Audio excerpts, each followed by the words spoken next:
வணக்கம். சமூகத்தின் இன்றைய பிரதான செய்திகளுடன் இணைந்திருக்கும் நான் சங்கவி நாகராஜா. விரிவான செய்திகளுக்கு செல்ல முன்னதாக முதலில் தலைப்புச் செய்திகள். கிளிநொச்சி மாவட்ட பொது வைத்தியசாலைக்கு ஒதுக்கீடு செய்யப்பட்ட 100 மில்லியன் நிதி அரசு ஓய்வூதியர்களுக்கும் இடைக்கால கொடுப்பனவை வழங்குவது தொடர்பான சுற்றறிக்கை வெளியீடு. இலங்கையில் அதிகரித்த எய்ட்ஸ் நோயாளர்களின் எண்ணிக்கை சமல் சஞ்சீவ தெரிவிப்பு. ஜனாதிபதி வேட்பாளருக்கு மனைவிகளால் ஏற்பட்டுள்ள அச்சுறுத்தல். அனுமதி பத்திரத்திற்கு முரணான வகையில் மணலேற்றிய குற்றச்சாட்டில் 4 டிப்பர்களும் அதன் சாரதிகளும் கைது. வர்த்தக நிலையத்தின் உரிமையாளர் தாக்கியதில் ஊழியர் ஒருவர் பலி. எம்பாக்ஸ் நோய் தாக்கம் குறித்து உலக சுகாதார ஸ்தாபனம் விடுத்துள்ள அறிவுறுத்தல்.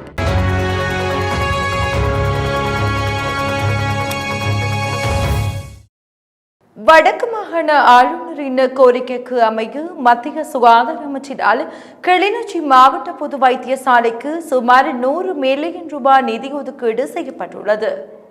கிளிநொச்சி மாவட்ட பொது வைத்தியசாலையில் காணப்படும் அவசர தேவைகள் தொடர்பில் வடக்கு மாகாண சுகாதார சேவைகள் பணிப்பாளர் கௌரவ ஆளுநர் PSM சார்ல்ஸ் அவர்களிடம் எடுத்துக் கூறியதற்கு அமைய மத்திய சுகாதார அமைச்சுக்கு கௌரவ ஆளுநரால் கோரிக்கை விடுக்கப்பட்டது. அதற்கமைய சுமார் 100 மில்லியன் ரூபாய் நிதி ஒதுக்கீடு செய்யப்பட்டுள்ளது. இந்த நிதியினூடாக கிளிநொச்சி மாவட்ட பொது வைத்தியசாலைக்கான 500 கிலோவாட்ஸ் வலுவுடைய மின்பரப்பாக்கி பெற்றுக் கொடுக்கப்படவுள்ளது. அத்துடன் வைத்தியசாலை ஊழியர்களுக்கான விடுதி புனரமைப்பு மற்றும் உள்ளக நடைபாதை புனரமைப்பு ஆகிய வேலை திட்டங்கள் முன்னெடுக்கப்படவுள்ளன.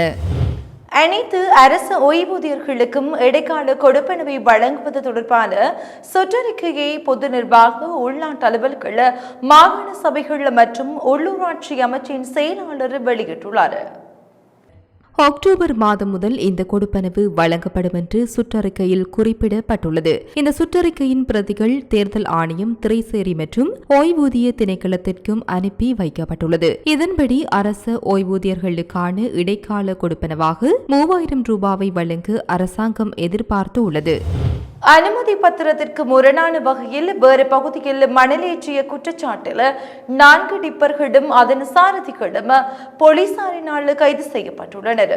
கிளிநொச்சி தர்மபுரம் போலீஸ் பிரிவுக்கு உட்பட்டு கல்லாறு பகுதியில் அனுமதி பத்திரத்திற்கு முரணான வகையில் மணலேற்றிய குற்றச்சாட்டில் 4 டிப்பர்களும் அதன் சாரதிகளும் இவ்வாறு கைது செய்யப்பட்டுள்ளனர். போலீசாருக்கு கிடைக்கப்பெற்ற தகவலுக்கு அமைவாக வீதி சோதனையின் மூலம் இவ்வாறு கைது செய்யப்பட்டுள்ளனர். கைது செய்யப்பட்ட சந்தேக நபர்கள் போலீஸ் விசாரணைகளின் பின்னர் பிணையில் விடுவிக்கப்பட்டுள்ளதுடன் தடைய பொருட்களை நீதிமன்றத்தில் முற்படுத்த நடவடிக்கை எடுக்கப்பட்டுள்ளதாக தர்மபுர போலீஸ் நிலைய பொறுப்பதிகாரி DM சதுரங்க தெரிவித்தார். இலங்கையில் தற்போது எய்ட்ஸ் நோயாளர்களின் எண்ணிக்கை அதிகரித்துள்ளதாக விசேட வைத்திய நிபுணரான சமல் சஞ்சீவ தெரிவித்துள்ளார். 2018 ஆண்டில் 1 மில்லியன் மக்கள் தொகையில் 0.03 எய்ட்ஸ் நோயாளிகள் கண்டறியப்பட்டாலும் தற்பொழுது அந்த எண்ணிக்கை 10 1 பங்காக அதிகரித்துள்ளது என்று அவர் தெரிவித்துள்ளார். மேலும் தற்போது நாடு முழுவதும் சுமார் 3500 எய்ட்ஸ் நோயாளிகள் அடையாளம் காணப்பட்டுள்ளனர். அத்துடன் 50 குழந்தைகளும் எய்ட்ஸ் நோயால் பாதிக்கப்பட்டுள்ளதாக சமீபத்திய தரவுகளின் அடிப்படையில் தெரிய வந்துள்ளதாக விசேட வைத்திய நிபுணர் தெரிவித்துள்ளார். தற்போது கண்டறியப்பட்ட நோய்களினால் ஏறக்குறைய 81% மாணவர்கள் மருத்துவ சிகிச்சை பெறுவதாகவும் எதிர்காலத்தில் இந்த நோய் மேலும் பரவும் அபாயம் உள்ளதால் மக்கள் இது குறித்து விழிப்புணர்வுடன் செயற்படுவது அவசியம் எனவும் வைத்திய நிபுணர் சமல் சஞ்சீவ தெரிவித்துள்ளார். ஜனாதிபதி தேர்தலில் 39 வேட்பாளர்களுக்கு பாதுகாப்பு வழங்கும் வேளையில் அவர்களில் ஒருவர் கூடுதல் பாதுகாப்பை வழங்குமாறு கோரியுள்ளதாகவும் தெரிவிக்கப்படுகிறது.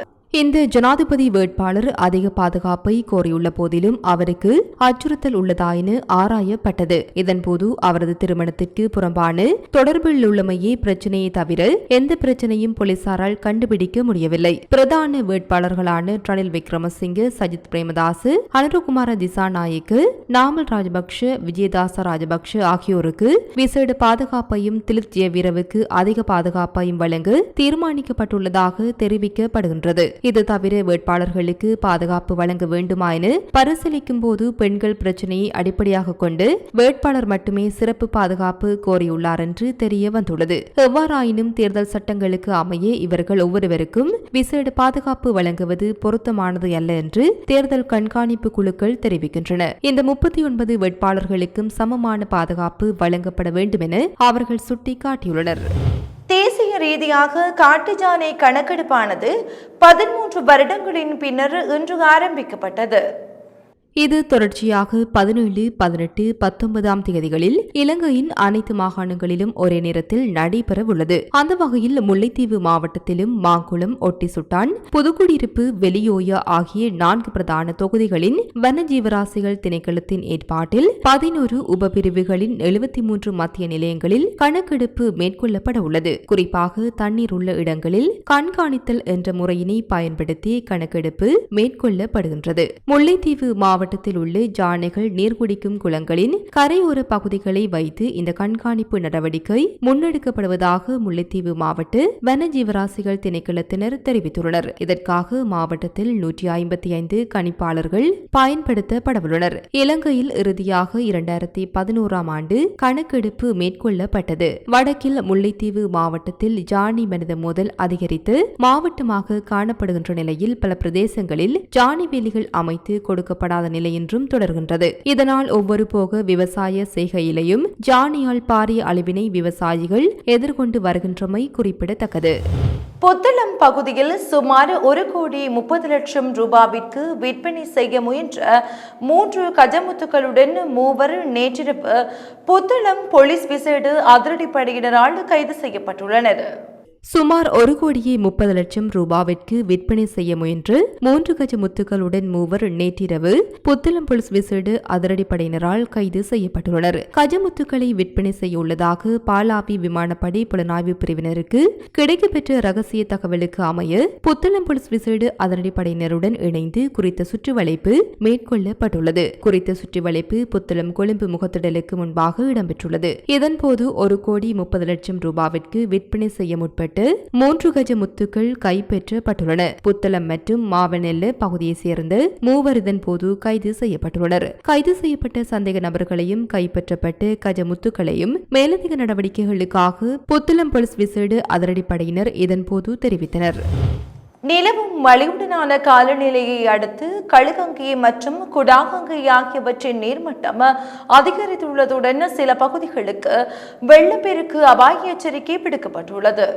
இதன்படி புலத்சிங்கடு, மதுராவல மற்றும் பாலிந்தடுவர ஆகிய பிரதேச செயலாளர் பிரிவுகளில் எதிர்வரும் 48 மணித்தியாலங்களுக்கு வெள்ளப்பெருக்கு எச்சரிக்கை விடுக்கப்பட்டுள்ளது. இதனால் குறித்த கங்கைகளை அண்டியுள்ள தாழ்நில பகுதிகளில் வசிக்கும் மக்கள் அவதானத்துடன் செயற்படுமாறு அறிவுறுத்தப்பட்டுள்ளனர்.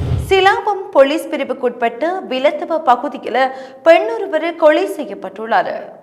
65 வயதுடைய பெண்ணொருவர் படுகொலை செய்யப்பட்டதாக சிலாபம் போலீசாருக்கு கிடைக்கப்பட்ட முறைப்பாட்டின் அடிப்படையில் மேற்கொள்ளப்பட்ட விசாரணையில் உயிரிழந்தவர் பிங்கிரிய மோகலன் ஹேன பிரதேசத்தைச் சேர்ந்தவர் எனவும் தெரியவந்துள்ளது. கொலை செய்யப்பட்ட பெண் விலத்தவ வீதியின் ஓரத்தில் சடலமாக கிடந்ததாக அவரது மகள் வாக்குமூலம் அளித்துள்ளார். மேலும் மகளின் கணவர் உயிரிழந்த பெண்ணை தேடிச் சென்ற போது நபர் ஒருவர் பெண்ணொருவரை தூக்கிச் செல்வதை பார்த்துள்ளார். மோட்டார் சைக்கிள் வெளிச்சத்தில் குறித்த நபரை இனங்கண்டதாகவும் வாக்குமூலம் அளித்துள்ளார். அதன்படி செயற்பட்ட போலீசார் நேற்று இக்குற்றத்துடன் தொடர்புடைய சந்தேக நபரை கைது செய்து சிலாபம் போலீசில் ஆஜர்படுத்தினர். சந்தேக நபர் வீரபகுன பிங்கிரிய பிரதேசத்தில் வசிக்கும் 34 வயதுடையவர் எனவும் போலீசார் தெரிவிக்கின்றனர். புத்தளம் மாவட்டத்தில் பல பகுதிகளில் நேற்றிரவு மழையுடனான மினி சூறாவளி காற்றினால் பல மரங்கள் முறிந்து விழுந்ததுடன் பொது கட்டடங்களின் கூரைகளும் சேதமடைந்துள்ளதாக தெரிவிக்கப்படுகிறது. சீரற்ற காலநிலையினை அடுத்து சம்பவ தினமான நேற்றிரவு 10:30 மணியளவில் திடீரென இடியுடன் கடும் மழை பெய்ததுடன் மினி சூறாவளி காற்றும் வீசியுள்ளது. இடியுடன் கூடிய கடும் மழை காரணமாக புத்தளத்தில் அனைத்து பகுதிகளிலும் மின்சாரமும் துண்டிக்கப்பட்டிருந்தது. மினி சூறாவளி காற்று காரணமாக பாலாவி கற்பட்டி பிரதான வீதியில் இருந்த பல மரங்கள் முறிந்து விழுந்துள்ளன. பாலாவி கரம்பை பகுதியில் பிரதான வீதி ஓரத்தில் நின்ற பெரிய மரம் ஒன்று முறிந்து பிரதான வீதியின் நடுவே விழுந்ததில் அவ்வீதியுடனான போக்குவரத்து பாதிக்கப்பட்டிருந்தது. மேலும் மினி சூறாவளி காரணமாக கரம்பை தேத்தாப்பொழு ஐயனார் ஆலயத்திற்கு அருகாமையில் இருந்த பாரிய மரம் ஒன்று சரிந்து விழுந்ததில் அந்த ஆலயத்தின் கூரை பகுதியளவில் சேதமடைந்துள்ளதுடன் ஆலயத்தின் மாவட்டத்தின் பிரதம குருக்கள் குடும்பத்துடன் தங்கியிருந்த வீட்டின் கூரையும் பகுதியளவில் சேதமடைந்துள்ளதாக கூறப்படுகிறது. மேலும் புத்தளம் உளுக்குளம் வித்தியாலயத்தில் உள்ள 3 மாடி கட்டிடத்தின் கூரையும் இந்த மினி சூறாவளி காற்று காரணமாக சிறிய அளவில் சேதமடைந்திருப்பதாகவும், இதேவேளை புத்தளம் மீன் சந்தை கட்டிடம் தகரத்திலான கூரை காணப்படுவதுடன் இந்த மினி சூறாவளி காற்றினால் மீன் சந்தை கட்டிடத்தின் பல தகரங்கள் தூக்கி வீசப்பட்டிருந்ததுடன் அதில் சில தகரங்கள் மின்சார கம்பிகளில் சிக்கி தொங்கிக் கொண்டிருந்ததை அவதானிக்கக்கூடியதாக இருந்தது. இதனால் புத்தளம் நகரத்தில் சில பகுதிகளில் மாத்திரம் மின்சார இணைப்பு துண்டிக்கப்பட்டிருந்ததுடன் மின்சார சபையின் ஊழியர்கள், புத்தளம் நகரசபை ஊழியர்கள், புத்தளம் மாவட்ட அனைத்து முகாமைத்துவ மத்திய நிலைய அதிகாரிகள் இணைந்து மின்சார கம்பிகளில் சிக்கிக் கொண்டிருந்த தகரங்களை நீக்குவதற்கு நடவடிக்கைகள் எடுத்தனர். சுமார் 4 மணித்தியாலங்களின் பின்னர் மின்சார கம்பிகளில் சிக்கிக் கொண்டிருந்த தகரங்கள் அப்புறப்படுத்தப்பட்டதன் பின்னர் மின்சாரம் வழமைக்கு திரும்பின. நேற்றிரவு புத்தளத்தில் வீசிய மினி சூறாவளி காற்று காரணமாக புத்தளம் நகர சபை எல்லைக்குட்பட்ட பகுதிகளில் கடும் சேதங்களை ஏற்படுத்தியுள்ளதாக புத்தளம் மாவட்ட அனர்த்த முகாமைத்துவ மத்திய நிலையத்தின் கடமை நேர அதிகாரி ஒருவர் தெரிவித்தார். இவ்வாறு சேதமடைந்த கட்டிடங்களை புத்தளம் நகர சபையின் செயலாளர் LPG பிரீத்திகா உள்ளிட்ட நகர சபையின் உத்தியோகத்தர்களும், புத்தளம் நகர சபையின் முன்னாள் நகரபிதாவும், ஐக்கிய மக்கள் சக்தியின் புத்தளம் மாவட்ட இணை அமைப்பாளருமான MHM ரஃபீக் மற்றும் புத்தளம் மாவட்ட அனர்த்த முகாமைத்துவ மத்திய நிலையத்தின் அதிகாரிகளும் நேரில் சென்று பார்வையிட்டனர். மேலும் மினி சூறாவளி காற்று காரணமாக தமது வீடுகள், வர்த்தக நிலையங்கள் உள்ளிட்டவைகளுக்கு சேதங்கள் எதுவும் ஏற்பட்டிருந்தால் அது தொடர்பில் தமது கிராம சேவகர்களிடம் சேத விவரங்களை தெரியப்படுத்துமாறும் பொதுமக்களுக்கு அறிவிக்கப்பட்டுள்ளது. வெள்ளவத்தையில் உள்ள வர்த்தக நிலையம் ஒன்றிற்கு அருகில் நேற்றைய தினம் நபர் ஒருவர் கொலை செய்யப்பட்டுள்ளதாக வெள்ளவத்தை காவல்துறையினர் தெரிவித்துள்ளனர்.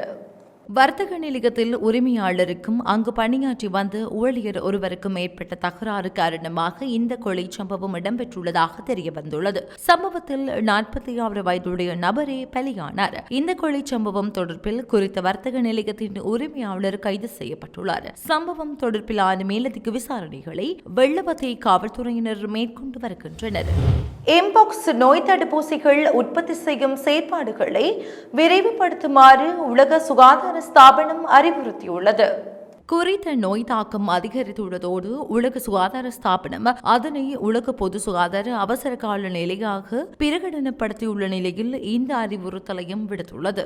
நோய் தொற்றுகளின் எண்ணிக்கை 2023 விட அதிகமாக உள்ளதுடன் மேலும் 10 நாட்களில் 6 புதிய நாடுகளில் வைரஸ் பரவியுள்ளது என ஆப்பிரிக்க CDC-யின் இயக்குனர் ஜெனரல் ஜீன் கசையா தெரிவித்துள்ளார். இந்த நிலையில் என்பாக்ஸ் என்ற குரங்கு காய்ச்சலானது ஆப்பிரிக்க கண்டத்தின் 13 நாடுகளில் பரவியுள்ளதாகவும் உலக சுகாதார ஸ்தாபனம் தெரிவித்துள்ளது. தற்போது அந்த நாடுகளிலிருந்து 17,000க்கும் அதிகமானோர் குறித்த காய்ச்சலினால் பாதிக்கப்பட்டுள்ளதுடன் 517 பேர் உயிரிழந்துள்ளதாகவும் சுட்டிக்காட்டப்பட்டுள்ளமையும் குறிப்பிடத்தக்கது. இத்துடன் சமூகத்தின் இன்றைய பிரதான செய்திகள் நிறைவு பெறுகின்றன.